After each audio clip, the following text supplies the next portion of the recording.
Bonjour, bienvenue à la direction de la géologie, je vous en prie.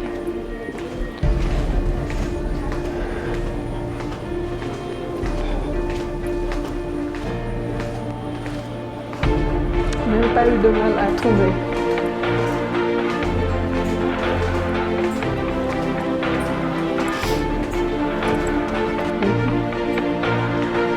Bonjour, Madame Touré. Bonjour. Ça va?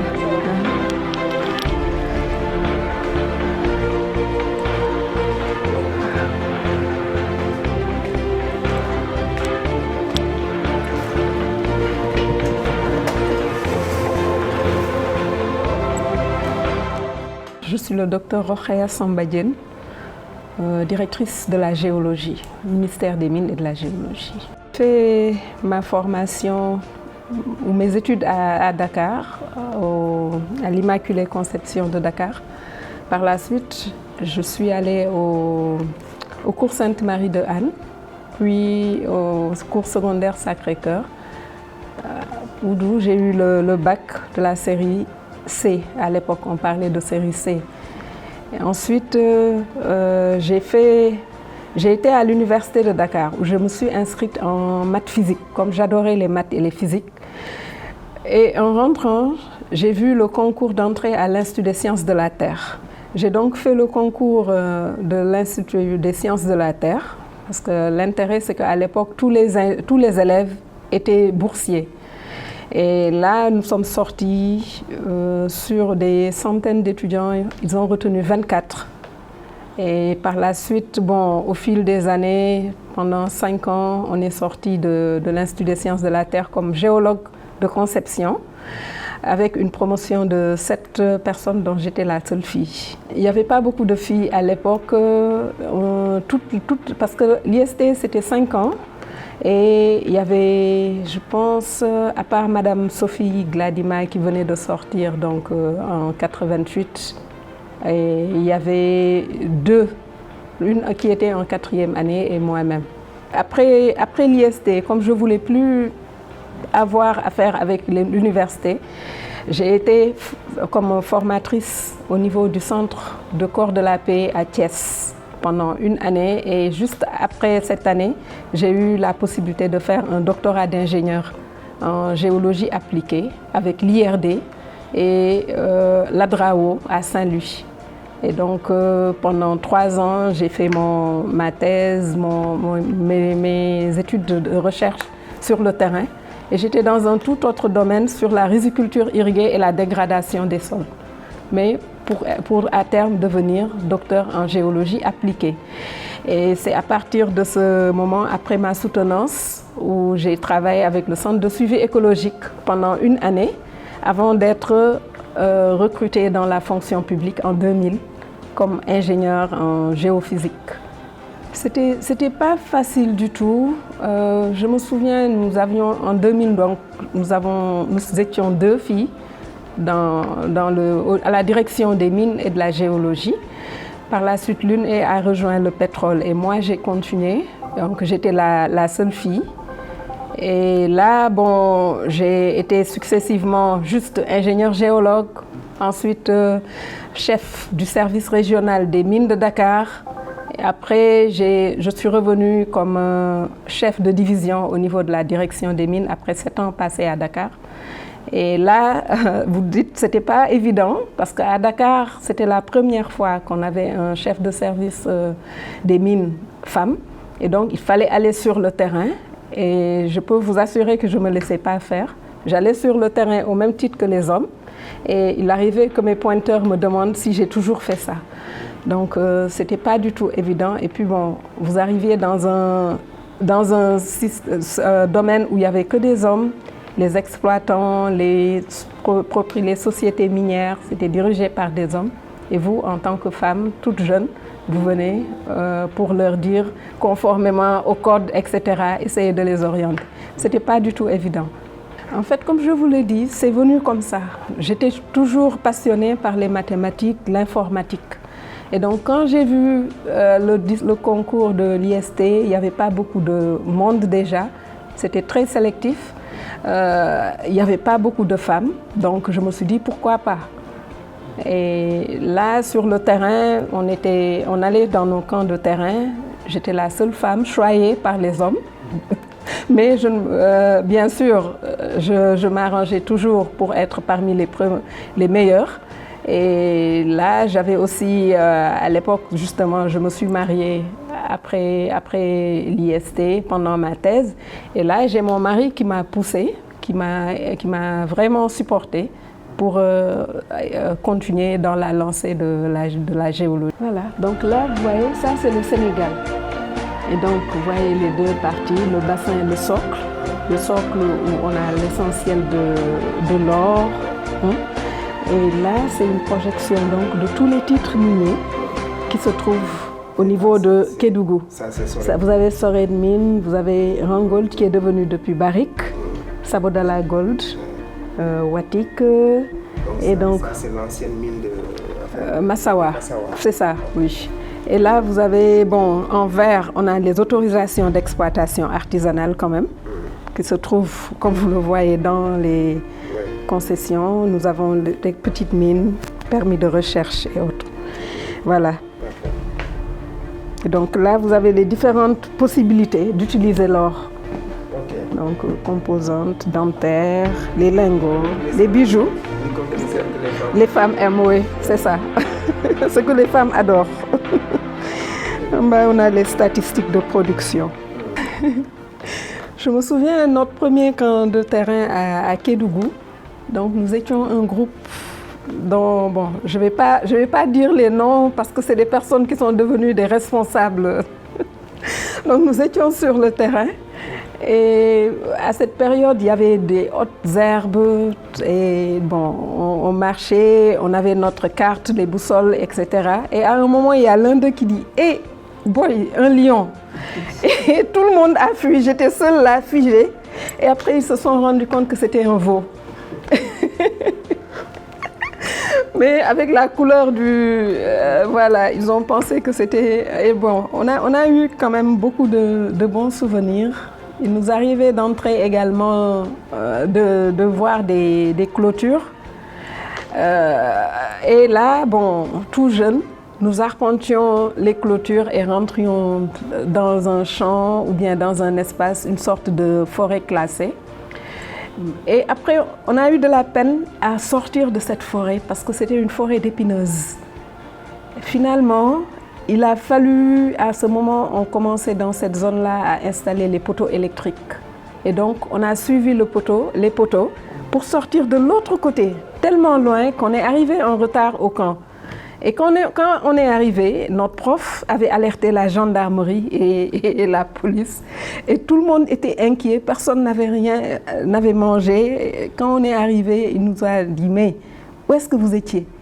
Mais il s'est trouvé que dans ce parcours-là, on avait eu à cartographier des choses que personne n'avait vues avant. Et donc c'était ça notre satisfaction ce jour-là. Il y a beaucoup d'anecdotes, mais heureusement, on en est toujours sorti avec beaucoup de hauteur et de joie. En tant que femme mariée, je peux dire que pour moi, ce qui m'a facilité le travail, c'est que j'avais le soutien de mon mari. J'avais le soutien de mon mari. Je me suis ensuite spécialisée en administration publique des mines, donc j'allais moins sur le terrain que celles qui travaillent vraiment sur site. Également, bon, à l'international aussi, j'étais souvent envoyée parce que j'étais point focal du ministère pour l'UEMOA et la CEDEAO. Donc je participais aux réunions des experts internationaux sur différents domaines. Également, j'ai eu à bénéficier de pas mal de formations, donc toujours dans le métier des sciences de la Terre, les géosciences. Et ça, c'était vraiment une passion. Parce que là, il faut vraiment être passionné pour suivre ce secteur-là. C'est vrai que je suis pas sur le terrain, mais constamment, je peux dire. Mais j'y vais parce que bon, quand on est quand même directrice de la géologie, il nous arrive de suivre des périmètres de recherche, de travailler avec les sociétés minières. Et là, j'ai vu les femmes, elles sont vraiment très braves. Elles sont occupées pendant 4 semaines, elles sont sur le terrain et ensuite elles viennent en livre à Dakar ou dans leur famille. Mais sur le terrain, elles se réveillent en même temps que les hommes, elles assument les mêmes responsabilités. Et donc, la difficulté, peut-être, c'est l'éloignement de la famille, mais en termes de travail, vraiment, elles font tout ce qu'un homme peut faire. Et j'ai eu des témoignages d'une société qui m'a rapporté que avant, c'est les hommes qui conduisaient les gros camions. Maintenant, depuis qu'ils ont commencé à utiliser les femmes, le matériel dure. Déjà ça, c'est un acquis pour la société. Il y a moins d'accidents et le matériel est mieux entretenu. Donc déjà ça, c'est une fierté pour nous. Les hommes doivent apprendre des femmes. Le métier de géologue peut être, et la preuve, si vous allez sur site, vous voyez les femmes qui se démènent dans toutes les activités donc liées à la prospection.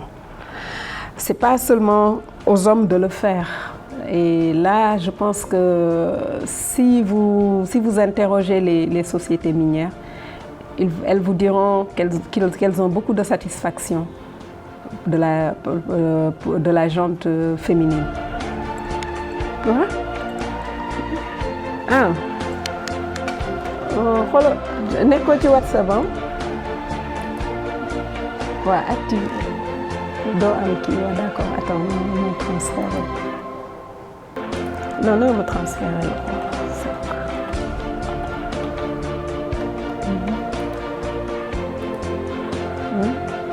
Ok, transférer quoi. Ouais, ok. De façon générale, pour ce qui concerne le secteur minier, on peut dire qu'il est important qu'une discrimination positive soit faite pour les femmes. Parce que la plupart des sociétés pensent que les femmes n'ont pas leur place dans le secteur minier. Bien qu'il y a des efforts qui sont en train d'être faits, je pense qu'on peut mieux faire. On peut mieux faire parce que s'il s'agit de compétences en termes de connaissances du secteur, connaissances des différents métiers de la géologie, des sciences de la terre, je dirais, parce qu'il n'y a pas que la géologie. Vous savez qu'on a des femmes qui s'adonnent qui font le travail d'explosifs, donc qui ont des sociétés qui gèrent les explosifs. Il y a aussi la géotechnique, il y a l'hydrogéologie, il y a beaucoup de métiers où les femmes excellent et qui sont en rapport avec le secteur minier. Donc le plaidoyer que je peux faire, c'est d'inviter les sociétés à avoir une ouverture d'esprit pour pouvoir intégrer les femmes dans ces métiers. Le ministère des Mines est vraiment dans la politique de promouvoir le genre, pour ne pas dire les femmes. Et comme vous l'avez vu, on a des coordonnatrices de cellules qui sont des dames. On a aussi des chefs de division dames et des directrices aussi. Également, le ministère est, je peux dire, l'un des premiers défenseurs des associations de femmes comme Women in Mining, Association des femmes géoscientistes. Donc toutes les femmes qui sont là sont membres de ces associations-là. Et également, chaque fois que de besoin, quand il y a une mission à l'extérieur, le ministre insiste pour qu'il y ait une dame dans la délégation. Et donc tout ça, ça participe à la promotion de la femme. Ah, ça c'est récent.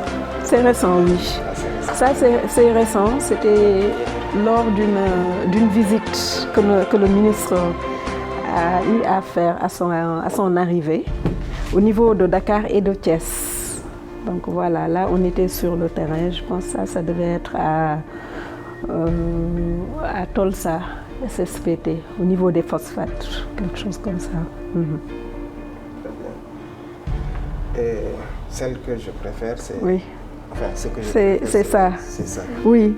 Donc ça, c'est je peux dire, l'emblème ou l'effigie du Salon international des mines du Sénégal. Ça, c'est un prix qu'on m'avait donné au Salon des mines de 2018 avec le ministre Aly Ngouille. Voilà. Donc là, on était aussi membre de ce projet-là, où j'étais le point focal du Sénégal. L'attestation de reconnaissance, c'est important. Oui, donc voilà, donc ça m'a été remis par la 36e promotion de l'IST. Voilà, donc j'étais marraine.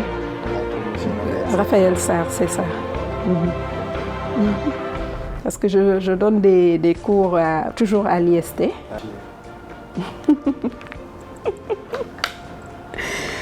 Bon, pour moi, je pense qu'à ce stade, peut-être le palier serait aller à l'international. Ça fait partie de mes ambitions, bien sûr, d'avoir un poste à l'international. Mais je suis au niveau de l'administration minière depuis 2000. Et donc, en 22 ans, je pense qu'après 22 ans de service, je n'ai plus rien à prouver ici. Pour la géologie, vous savez que dans la lettre de politique sectorielle, nous avons mis en avant la valorisation du patrimoine géologique. Donc, qui dit valorisation du patrimoine géologique pense déjà aux générations futures et également pense à une meilleure connaissance donc, de notre sous-sol. Et ces deux points, pour les mettre en œuvre, ce que nous attendons, c'est d'abord de mener un intense programme de recherche géologique avec une cartographie au détail qui a déjà démarré, une cartographie au 50 millième qui permettra à l'État d'avoir une meilleure connaissance de son sous-sol. Et qui dit meilleure connaissance pourra donc mieux négocier ses contrats. Parce que quand vous allez à la négociation et que vous n'avez pas de connaissances, donc vous prenez ce que les autres vous offrent. Le deuxième point, c'est par rapport à la valorisation de ce patrimoine.